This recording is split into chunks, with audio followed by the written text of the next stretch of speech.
नमस्कार दोस्तों, मैं हूं नवीन पाटीदार और आप देख रहे हैं वॉइस ऑफ एमपी। निकाय चुनाव के परिणाम आने के बाद अब भारतीय जनता पार्टी में कौन अध्यक्ष बनेगा नगर पालिका का, इसे लेकर कवायद तेज हो चुकी है। दूसरी तरफ अगर बात की जाए तो इस दौड़ में कई महिला नेत्री इस दौड़ में शामिल है, दिग्गज नेता इस दौड़ में शामिल है। ऐसे में बात करते हैं वरिष्ठ पत्रकार मुस्तफा जी से, किस तरीके से भारतीय जनता पार्टी क्या रणनीति तैयार कर रही है और किन के सर पर जो है अध्यक्ष का ताज हमें देखने को मिल सकता है। मुस्तफा जी, किस तरह की रणनीति भारतीय जनता पार्टी तैयार कर रही है? देखिए नवीन, भारतीय जनता पार्टी की जान आफत में आ गई है। इस समय जो चुनाव परिणाम आए हैं और जिस तरह से नगर पालिका का जो एक सीन बनकर उभरा है, 23 पार्षद नगर पालिका में भारतीय जनता पार्टी के, तो जाहिर सी बात है कि अध्यक्ष उन्हीं की पार्टी का बनेगा।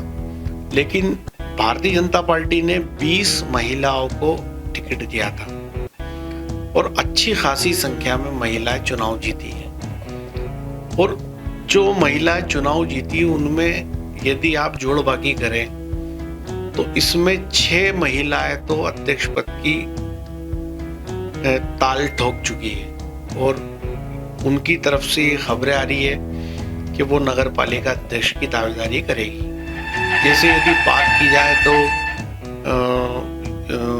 भाजपा महिला मोर्चे की जो जिला अध्यक्ष किरण शर्मा है, छाया जायसवाल है, वंदना खंडेलवाल है, कुसुम अशोक जोशी है, और उसके बाद आप बात करें रंजना करण परमाल है और स्वाति चोपड़ा है। तो ये 6 वो नाम है जो शहर की फिजा में तैर रहे हैं और जिनके बारे में ये कहा जा रहा है कि वो खुद भी ये दावा कर रहे हैं, वो खुद भी इस बात की ब्रांडिंग कर रहे हैं कि उनको नगरपालिका अध्यक्ष की कुर्सी मिले। और जैसा कि हमारे पास खबर आ रही है कि कुंवर करण सिंह परमाल जो सीनियर लीडर है भारतीय जनता पार्टी के, वो नीमच से भोपाल रवाना हो गए आज सुबह ही, और जानकार ने बताया कि उज्जैन जाएंगे, उज्जैन से भोपाल जाएंगे। तो कुल मिलाकर के बीजेपी आफत में है, संगठन आफत में है कि इन उम्मीदवारों में से किसके सर भारतीय जनता पार्टी नगर पालिका अध्यक्ष का ताज पहनाएगी। अब बीजेपी के जो उम्मीदवार थे, जो पार्षद पद के उम्मीदवार थे, वो चुनाव तो जीत गए, लेकिन अब ये फैसला करना एक मुश्किल काम है और इस फैसले में घमासान होगा। ये फैसला नीमच तक तय होना नामुमकिन है। ये भोपाल के गलियारों में जाएगा और बड़े लोगों के हस्तक्षेप के बाद ही कोई नाम इसका सामने आएगा। नवीन, मुस्तफा जी, बात की जाए तो जिस तरीके से खबरें ये भी निकल के आई, कल एक गोपनीय बैठक तमाम पार्षदों की जो निर्वाचित पार्षद है उनकी हुई थी, उसमें कई बातें कही गई कि कोई कहीं नहीं जाएगा। क्या माना जाए कि रणनीति भारतीय जनता पार्टी अब पार्षदों को घेरने में लगी? देखिए नवीन, कल की जो बैठक के बारे में मुझे पता चला वो गोपनीय नहीं थी, वो अलल ऐलान थी और वो लायंस डेन में हुई थी। उसमें तमाम जीते हुए पार्षद को बुलाया गया और ये कहा गया, उनको माला पहनाई गई। वो बैठक बहुत शॉर्टेस्ट बैठक थी जिसमें भारतीय जनता पार्टी के जिलाध्यक्ष मौजूद थे।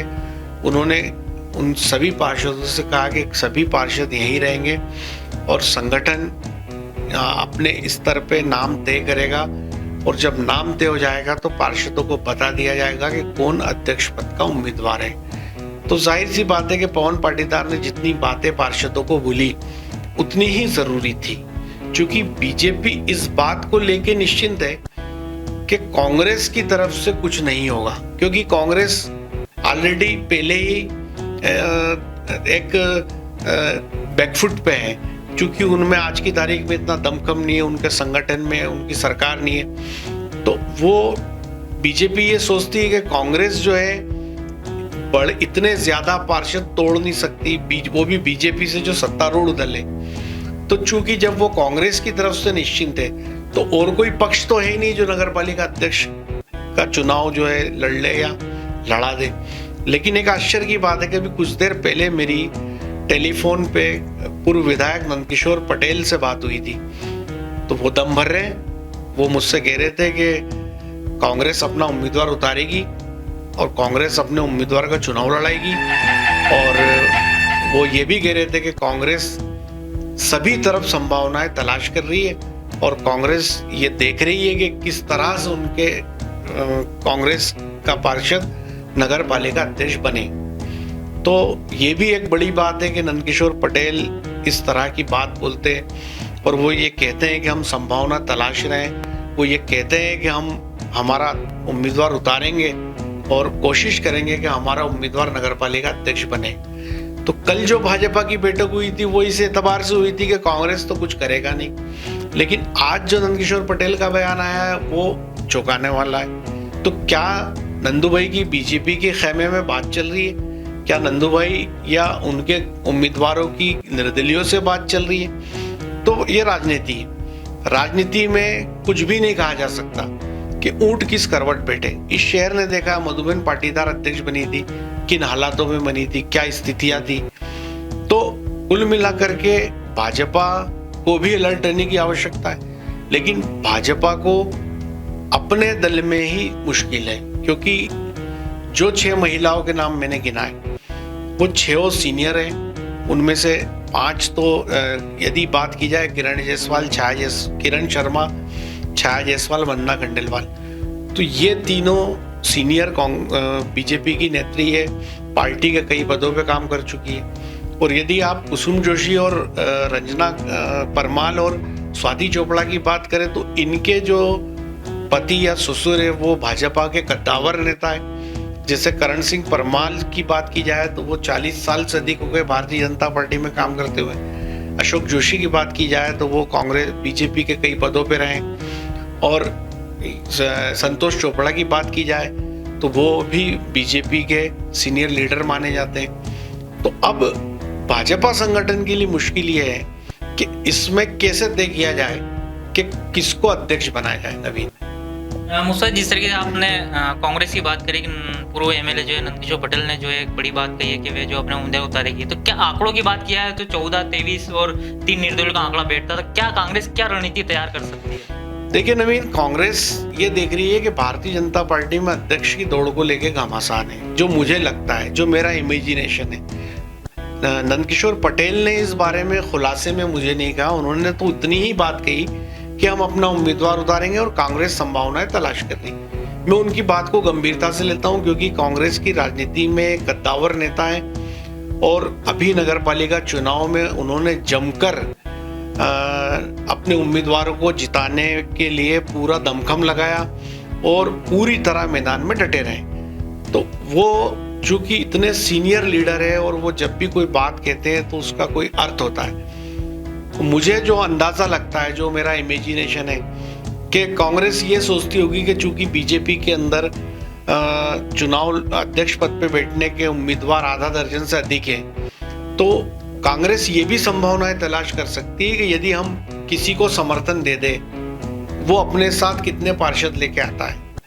तो जैसे 14 पार्षद कांग्रेस के, 3 निर्दलीय है तो 17 पार्षद हो जाते हैं। अब यदि कांग्रेस को 4 पार्षद बीजेपी के मिल जाते हैं तो 1 पार्षद वो जो अध्यक्ष बनना चाहता है और 3 वो अपने साथ ले आता है, तो 21 पार्षद हो गए।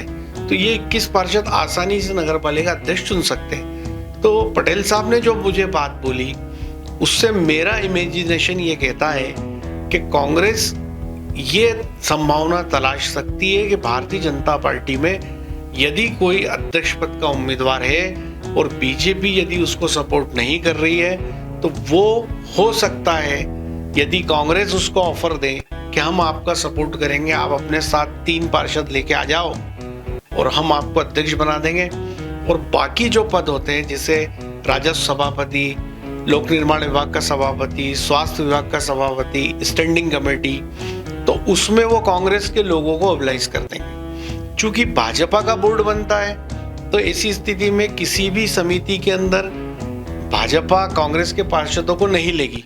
लेकिन यदि कांग्रेस बीजेपी में तोड़ करके और यदि अध्यक्ष बिठा देती है तो जाहिर सी बात है कि बाकी सारे पदों पे उसके लोग बैठ जाएंगे।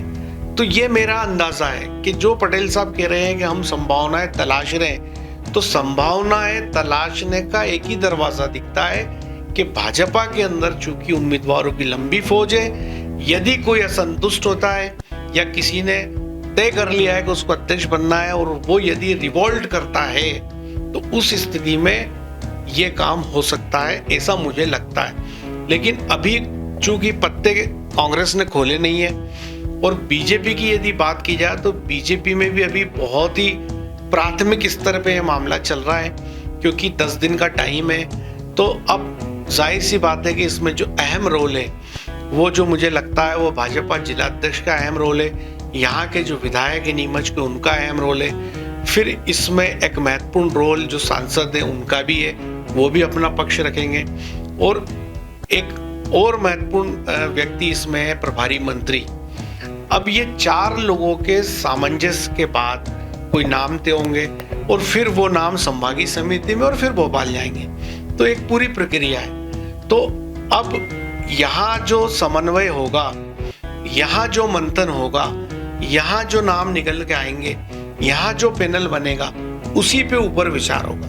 तो अब सबसे इम्पोर्टेंट बात यह है कि जिले से किन लोगों का नाम पैनल में जाता है। जो नाम 3 नाम यहाँ से पैनल में जाते हैं उन्हीं पे भोपाल में विचार होगा। तो अब अभी जो मुझे शहर से जो खबरें आ रही है वो ये आ रही है कि जो लोग अध्यक्ष पद की दावेदारी कर रहे हैं वो लॉबिंग में लगे, जिला अध्यक्ष के यहाँ, नीमच विधायक के यहाँ, सांसद जी के यहाँ, और यहाँ से एक पैनल में अगर वो नाम जुड़वाने में कामयाब हो जाते हैं तो फिर भोपाल में इस बारे में विचार होगा। तो मुस्तफा जी, एक सवाल ये भी बनता है कि जो दावेदार है, जो अध्यक्ष के लिए दौड़ में शामिल है, किस तरह का उनका बैकग्राउंड है, किस तरीके से वे जो है मेहनत कर रहे हैं, कौन किसका खास है, ये भी एक बड़ा सवाल बन के निकल के सामने आता है। देखिए नवीन, मैं आपके सवाल का जवाब दूं उससे पहले जो वॉइस ऑफ एमपी के तमाम दर्शक है, यदि आप हमारी खबरें KTV के 130 नंबर चैनल पर देख रहे हैं तो प्लीज़ आपसे अनुरोध है कि आप गूगल प्ले स्टोर से हमारे news app voice of MP को ज़रूर डाउनलोड करें। उससे आपको हर खबर त्वरित मिलेगी, उसका नोटिफिकेशन मिलेगा, उसकी ब्रेकिंग मिलेगी। साथ ही आप अपने हमारे YouTube channel voice of MP को भी ज़रूर डाउनलोड करें। और यदि आप हमारी खबरें यूट्यूब पे देख रहे हैं या हमारी खबरें आप वॉइस ऑफ एमपी के न्यूज़ ऐप पे देख रहे हैं तो आपसे निवेदन है कि राउंड द क्लॉक 24 आवर्स यदि आप टीवी पे खबर देखना चाहते हैं तो नीमच के सबसे बड़े केबल नेटवर्क KTV का आप कनेक्शन ज़रूर लें और उसके 130 नंबर चैनल पे आप वॉइस ऑफ एमपी को देख सकते हैं। तो देखिए नवीन, जो आपने बात की ये भी एक कठिन सवाल है। बीजेपी के अंदर सब कुछ संगठन होता है, लेकिन धीरे धीरे कांग्रेस वाला कल्चर भी बीजेपी में आता जा रहा है। अब यदि उम्मीदवारों की फहरिस्त पे हम बात करें तो यदि वंदना खंडेलवाल की बात करें तो वो नीमच विधायक की करीबी मानी जाती है और शुरुआती राजनीतिक से ही उनके पीछे जो है नीमच विधायक का सपोर्ट दिखाई देता है। ठीक यही स्थिति कुसुम जोशी की है, जिनके पति जो है अशोक जोशी है, वो भी विधायक खेमे से माने जाते हैं। यदि छाया जायसवाल और किरण शर्मा की बात की जाए तो वे उनकी भी नजदीकियां विधायक जी से भी रही है और जिलाध्यक्ष पवन पाटीदार से भी है। और वहीं किरण शर्मा जो महिला नेत्री है, उनके जो सांसद है उनसे भी उनके जो है पूरा संपर्क है उनका। अब यदि स्वाति चोपड़ा की बात की जाए तो संतोष चोपड़ा उनके ससुर है और संतोष चोपड़ा जी का सांसद से भी बेहतर रिश्ते हैं, विधायक नीमच से भी बेहतर रिश्ते हैं और जिला अध्यक्ष पवन पाटीदार से भी बेहतर रिश्ते हैं। तो यदि पॉलिटिकल एतबार से देखा जाए तो भारी नाम स्वाति चोपड़ा का आता है। फिर संतोष चोपड़ा की बात की जाए तो वो भोपाल में भी खासा दम रखते हैं और दिल्ली में भी रखते हैं। यदि संतोष चोपड़ा ऊपर से अगर दबाव बनाने में कामयाब रहे, अपने संपर्कों का इस्तेमाल करने में कामयाब रहे, तो मुझे कोई शक नहीं लगता कि बीजेपी की उम्मीदवार अध्यक्ष पद की स्वाति चोपड़ा बने। लेकिन यदि बात ये आती है कि संगठन की, चूंकि ये बात हम कर रहे हैं संतोष चोपड़ा की, स्वाति चोपड़ा भारतीय जनता पार्टी में नहीं है। स्वाति चोपड़ा का बीजेपी में जीवन जो चुनाव से शुरू हुआ। लेकिन यदि पार्टी वर्कर की बात आती है तो जाहिर सी बात है कि फिर किरण शर्मा, छाया जायसवाल और वंदना खंडेलवाल का नाम आएगा और ये कहा जाएगा कि भाई ये इतने सीनियर है, 20 साल 25 साल से पार्टी में काम कर रहे हैं, तो इनको उम्मीदवारी दी जाए। और ठीक यही स्थिति जो है रंजना परमाल और कुसुम जोशी के साथ है कि कुंवर करण सिंह परमाल 40 साल से अधिक हो गए भारतीय जनता पार्टी में। यदि संतोष चोपड़ा भोपाल में ये बात रखते हैं कि वो पार्टी के इतने सीनियर व्यक्ति है और उनकी बहू को अध्यक्ष बनाया जाए, तो फिर करण सिंह परमाल भी ये बात कह सकते हैं कि उनकी पत्नी को अध्यक्ष बनाया जाए, क्योंकि वो भी इतने लंबे समय से पार्टी में काम कर रहे हैं। करण सिंह परमाल की बात करें तो भारतीय जनता पार्टी में मध्य प्रदेश का कोई भी ऐसा बड़ा नेता नहीं है जो कुंवर साहब को पर्सनली नहीं जानता। यदि आप सीएम शिवराज सिंह चौहान की बात करें या केंद्रीय मंत्री नरेंद्र सिंह तोमर की बात करें तो वो कुंवर साहब के बाल सखा रहे। जब वो युवा मोर्चा में काम करते थे उस जमाने से शिवराज सिंह चौहान, नरेंद्र सिंह तोमर, करण सिंह परमाल साथ काम करते रहे और ऐसे और भी सीनियर लीडर हैं जिनके करण सिंह परमाल से बेहद करीबी रिश्ते। तो यदि मापदंड ये रहा कि उम्मीदवार के पति या ससुर या जो उनके साथ है उनकी पार्टी में क्या हैसियत है, तो ये मान लीजिए कि पूरी जोर आजमाइश स्वाति चोपड़ा और रंजना परमाल के बीच होगी। और यदि मापदंड ये रहा कि पार्टी में सीनियरिटी किसकी है तो फिर घमासान किरण शर्मा, छाया जायसवाल और वंदना खंडेलवाल में होगा। तो कुल मिलाकर के अब संगठन, विधायक, सांसद, ये 3 महत्वपूर्ण नाम है नीमच नगर पालिका अध्यक्ष के नाम को सिलेक्शन करने के लिए जो पैनल बनेगा। तो अब ये 3 लोग बैठ के जो पैनल बनाएंगे वो पैनल फिर जाएगा संभागीय समिति में और फिर भोपाल जाएगा। तो अब ये पैनल में नाम किनका आता है? क्या पैनल में नाम स्वाति चोपड़ा, रंजना परमाल और किरण शर्मा का आता है या किरण शर्मा, छाया जायसवाल और कुसुम जोशी का आता है? क्योंकि सारा दारोमदार अब जिले से बनने वाले पैनल पे। और एक और खास बात मैं बता दूं कि मुझे ये भी खबर लगी है, ऑफ द रिकॉर्ड है, कि जो अध्यक्ष पद के भारतीय जनता पार्टी में दावेदार है वो अंदरूनी तौर पे पार्षदों से लॉबिंग भी कर रहे हैं। तो कभी एक सीन ये भी आ सकता है कि जो अध्यक्ष पद का उम्मीदवार है वो ये कहे पार्टी को कि मेरे फेवर में इतने पार्षद हैं तो आप मुझे नॉमिनेट करो। भारतीय जनता पार्टी में ऐसा होता नहीं है। भारतीय जनता पार्टी में संगठन सर्वोपरि होता है। लेकिन चूंकि जैसा मैंने कहा कि अब कांग्रेस वाला कल्चर भी बीजेपी में दिखाई देने लगा है, तो ऐसी स्थिति में यदि कोई व्यक्ति अगर सर्वाधिक पार्षद अपने पास रखकर और भाजपा संगठन को ये कहे कि मेरे साथ 23 में से 20 पार्षद है तो आप मुझे नॉमिनेट करो, तो उस स्थिति में एक धर्म संकट खड़ा हो जाएगा संगठन के सामने। फिर आज नंदकिशोर पटेल ने जो बयान दिया उसे बयान ना कीजिए, उन्होंने जो मुझसे कहा बातचीत में, तो यदि वास्तव में वो संभावना तलाश रहे तो बीजेपी को फिर फूंक फूंक कर कदम रखने की जरूरत है। और बीजेपी को ये प्रयास करने चाहिए कि उनके 23 सलामत रहे और अध्यक्ष का नाम वो फाइनल कर दे, उनका अध्यक्ष बैठ जाए। इसमें निर्दलीय वे भी खुले घूम रहे। जो मेरी इंफॉर्मेशन है अभी उनसे बीजेपी संगठन ने कोई संपर्क नहीं किया। तो भाजपा पे लाजमी है कि वो निर्दलीय यदि उनकी विचारधारा से समर्थित है तो तत्काल उनको कवर करना चाहिए, उनको माला पहनाना चाहिए, उनको घर में बुलाना चाहिए कि कभी जो संभावना कांग्रेस तलाश रही तो यदि वो संभावनाएं परवान चढ़ गई तो फिर बीजेपी के लिए मुश्किल हो जाएगी। तो कुल मिला के एक सीन ये क्रिएट, यदि चुनाव जब चल रहे थे, जब अनाउंसमेंट हुआ था उस समय की बात करें तो नीमच की फिजा में स्वाति चोपड़ा का नाम बहुत ताकत से उभरा था। और आप ये देखिए कि ये माना जा रहा था कि स्वाति चोपड़ा को चुनाव लड़ाया इसीलिए जा रहा है कि उनको अध्यक्ष पद की कुर्सी पे बिठा रहा है। तो चूंकि जो हमने आकलन किया था कि यदि नगर पालिका में बीजेपी के पार्षद 2-3 कम आते हैं, मान लीजिए 23 की जगह 18 आते हैं, 19 आते हैं, तो स्वाति चोपड़ा का अध्यक्ष बनना आसान होगा। क्यों? कि उस स्थिति में बीजेपी को दूसरे पार्षदों की आवश्यकता पड़ेगी और उन पार्षदों को अपनी पार्टी में लाने में मुझे जो कैपेबल नेता दिखता है वो संतोष चोपड़ा।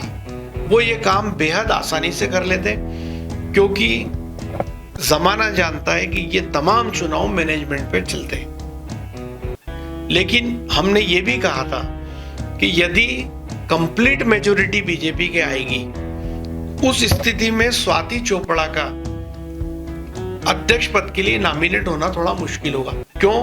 कि फिर बात पार्टी संगठन की जाजम पे जाएगी और वहां पे हर व्यक्ति दावा करेगा कि मैं भी उम्मीदवार हूं। तो अभी वही स्थिति बीजेपी के सामने 6 से ज्यादा उम्मीदवार ताल ठोक रहे हैं और बीजेपी संगठन को फूंक फूंक कर कदम रखना पड़ेगा। जी नवीन, मुस्तफा, जिस तरीके से आपने बताया कि दिग्गज जो शुरू दिन से ही अध्यक्ष पद के लिए जो है इसमें चुनावी मैदान में उतरे थे, क्या माना जाए कि अगर इनका नाम दावेदारी में नहीं आता है या फिर इनको बाहर कर दिया जाता है और किसी एक को जो नॉमिनेट कर दिया जाता है, तो क्या इनकी बगावती सुर जो है खुल के सामने आ सकते हैं? इस तरह की स्थितियां हो सकती है? देखिए नवीन, मैं आपको एक बात और खास बताऊंगा कि जिस कैडर की बात बीजेपी करती है, अभी जब टिकट वितरण हुआ तो आपने खुद अपनी आंखों से सीन देखा कि जीरन में भाजपा जिला अध्यक्ष और विधायक के पुतले जले। भारतीय जनता पार्टी की राजनीति में यह सीन पहली बार दिखाई दिया। दूसरी खास बात है नवीन कि बीजेपी में यह माना जाता है कि बगावत नहीं होगी, कोई पर्चा डाल देगा तो उसको विड्रा करा लिया जाएगा।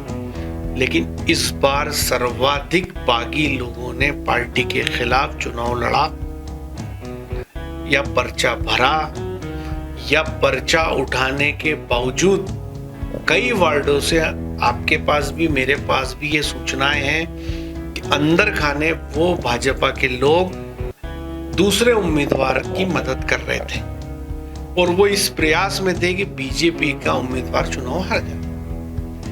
तो मतलब कहने का आशय मेरा ये है कि जिस संगठन की धौंस, जिस काडर की बात भाजपा करती आ रही है, अब उतनी मजबूती उसमें नहीं दिखाई देती। इसलिए भाजपा को किसी गलत फहमी में नहीं रहना चाहिए। क्यों?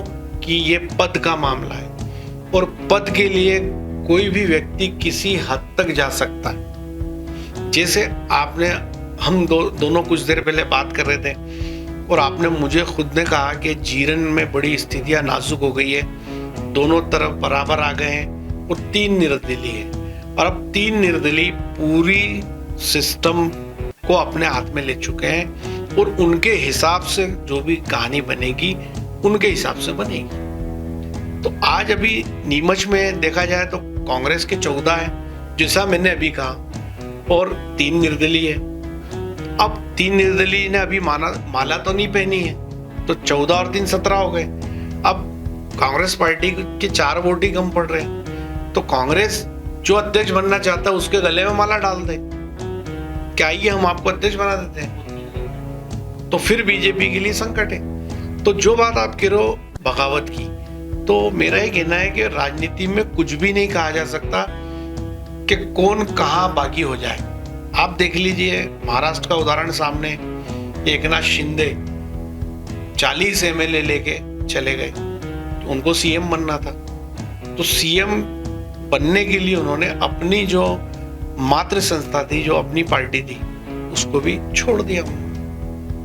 तो पद एक ऐसी चीज है जिसकी चाह सबको होती है, तो जो लोग अध्यक्ष बनना चाहते हैं उनको चाह है कि वो अध्यक्ष बने। तो चूंकि एक काडर का जो डर दिखता था वो अब डर खत्म होता दिखता है। आप देख लीजिए चुनाव के पहले रामपुरा में यशवंत करेल सहित अन्य लोगों ने बीजेपी ज्वाइन कर ली। ये मामूली बात नहीं है भाई, वहां यशवंत करेल एक बड़े नेता है और जब नीमच से दिल्ली तक बीजेपी की सरकार है, ऐसी स्थिति में इतना दम दिखाना और पार्टी छोड़ के चले जाना बड़ी बात है। जिला पंचायत वार्ड नंबर 8 जो सीएम से मिले श्याम मसीटा, वो भी पहले कांग्रेस में गए, फिर भारतीय जनता पार्टी में, फिर कांग्रेस में गए, फिर भारतीय जनता पार्टी में जीते, तो आज कल सीएम से मिले। ऐसा दृश्य नगर पालिका में आप मानते हो सकता है? हाँ, बेहद आसान है, बेहद आसान है, क्योंकि सबको पता है कि कुर्सी चाहिए अपने को, तो कुर्सी लेने के लिए कोई भी दांव चल सकते हैं। तो काफी इस मामले में बीजेपी को, चूंकि बीजेपी प्लस हो गई है, कांग्रेस की अगर बात करते हो तो कांग्रेस के पास तो खोने का कुछ है ही नहीं। कांग्रेस तो माइनॉरिटी में, उसके पास 14 सीटें, लेकिन खोने का तो बीजेपी के पास है। तो बीजेपी 23 लाने के बाद अगर कहीं फेल हो गई तो एक बहुत बड़ी घटना मध्य प्रदेश में हो सकती है। अभी इस तरह की कुछ खबरें सामने आई ही नहीं है, चूंकि अभी एक ही दिन हुआ है, चुनाव हुए हैं, तो और अंदर खाने कोई चीज से चल रही होगी तो एकदम पटल पे आती भी नहीं है। तो धीरे धीरे खुलासा होगा कि आने वाले दिनों में क्या हो सकता है। मुस्तफा, जिस तरीके से आपने बताया कि कुछ भी हो सकता है आने वाले दिनों में, क्या माना जाए कि जिस तरीके से पहले ही भारतीय जनता पार्टी के यहाँ पे 2-3 गुट है, विधायक जी का गुट अलग है, जिला अध्यक्ष जी का गुट अलग है, तो क्या गुटबाजी भी जो है ये चाहेंगे अपना अपना कैंडिडेट जो जिला अध्यक्ष यहाँ पर नगर पालिका अध्यक्ष बने, तो इसे लेकर भी तैयारियां पार्षद अभी से जो है अपना अपना ढूंढने में लगे हुए? नवीन, बहुत सटीक बात कही आपने। इस चुनाव का सबसे इंपॉर्टेंट पहलू यही है, हर आदमी ये चाहता है कि कुर्सी पे बैठने वाला उसका यसमैन हो। और पॉलिटिक्स का जितना हमने देखा है, आदमी काला हो, गोरा हो, कैसा भी हो, अमीर हो, गरीब हो, लेकिन राजनीति के जो मठाधीश होते हैं, जो सालों से पद पे बैठे होते हैं, वो ये देखते हैं कि ये मेरा वफादार है कि नहीं। पॉलिटिक्स के अंदर कोई भी राजनीतिक दल हो, जो सबसे महत्वपूर्ण कसौटी मानी जाती है वो मानी जाती है लॉयल्टी, वफादारी। अगर वफादार है तो उसके लिए सब कुछ होता है। तो मैं आपको एक बात बता दूं कि आज सांसद है सुधीर गुप्ता, विधायक है दिलीप बाबू, जिला अध्यक्ष पवन पाटीदार उभरते हुए सितारे हैं, राजनीति में आगे चलने की चाह है उनको। तो हर व्यक्ति ये चाहेगा कि नगर पालिका अध्यक्ष की कुर्सी पे जो व्यक्ति बैठे वो उसका यसमैन हो, उसका खास हो। अब ये आधा दर्जन से ज्यादा जो उम्मीदवार हैं, इसमें आप देखें या अब उनको देखना है कि भाई कौन किसका खास है, और उनके जो जिनके वो खास है, उनके जो आका है, अब ये उन पे जिम्मेवारी है कि उनको जिताना है या उनको नॉमिनेट कराना है और उनको अध्यक्ष कुर्सी देनी है। तो अब इसमें ये देखा जाएगा कि भाई कौन खेमा सबसे ज्यादा इफेक्टिव होता है, एक, और दूसरा जिसकी लॉबिंग वो कर रहे हैं वो पर्सनली भोपाल में कितना दम रखता है। आज यदि नीमच विधायक, एक एग्जाम्पल बता रहा हूं, कि यदि वो उदाहरण के लिए मान लीजिए कि वो वंदना खंडेलवाल का पक्ष लेते हैं सपोज, और उस नाम को वो आगे बढ़ाते हैं, भाई एक व्यक्ति 6 लोगों की तो नहीं कह सकता कि 6 को बना दो, एक ही नाम सिलेक्ट करना पड़ेगा। सपोज उन्होंने वंदना खंडेलवाल का नाम आगे बढ़ाया, तो अब इसमें जोर पानी वंदना खंडेलवाल को भी भोपाल में करना पड़ेगा कि उनके नाम पे हाँ एक एग्जाम्पल सेट कर रहे हैं। तो इसी तरह से मान लीजिए जिला अध्यक्ष पवन पाटीदार का खेमा है, अब वो किसका नाम आगे बढ़ाता है, सांसद सुधीर गुप्ता वो किसका नाम आगे बढ़ाते हैं। तो मुझे जो लगता है कि तीनों से एक नाम आएगा और उस नाम पे फिर तीनों ही भोपाल में दमखम दिखाएंगे कि उनका जो नाम आया है उसको हरी झंडी मिले और उनका व्यक्ति नगर पालिका में बैठे। क्योंकि इसके बाद विधानसभा का चुनाव है, उसके बाद लोकसभा का चुनाव है, और नगर पालिका एक महत्वपूर्ण संस्था होती है और शहर के अंदर विकास या जो भी काम होते वो उसके माध्यम से होते हैं। तो कोई भी पॉलिटिशियन जिस कैंडिडेट पे दांव लगाएगा वो अपनी भविष्य की राजनीति को देखते हुए लगाएगा कि मुझे किसको इस पे बिठाना है और कौन ऐसा व्यक्ति होगा जो इस पे बैठेगा और पूरे समय मेरी बात मानेगा। बाहर बात कुछ भी करो आप, सुचिता की राजनीति करो, काडर की करो, संगठन की करो, लेकिन आपने देखा कि पार्षद का टिकट देने में भी ये देखा गया कि कौन किसका खास है। अगर वो खास था तो उसके नाम पे दम लगाएगा, और नहीं था तो वो कितना ही जमीनी था उस नाम को एक सिरे से हटा दिया। देखा आपने, कितना ही जमीनी आदमी था, बीजेपी ने उस नाम को खारिज कर दिया। ये देखा गया कि इस पे लेवल किसका लगा। तो जो मैंने कहा कि अब कांग्रेस का कल्चर बीजेपी में भी आने लग गया, तो बीजेपी में जो आधा दर्जन से ज्यादा उम्मीदवार है, तो अब विधायक नीमच, सांसद और जिला अध्यक्ष, इनकी बड़ी जवाबदारी हो गई, क्योंकि ये सभी लोग इनके गले के हार होंगे, साहब हमें उम्मीदवार बनाओ। अब इनको तय करना है कि किसका नाम निकाले, किसका नाम भोपाल भेजे और किसको अध्यक्ष बनाए। फिर उनको अपनी राजनीति भी चमकानी है, उनको आने वाले विधानसभा लोकसभा चुनाव भी देखने।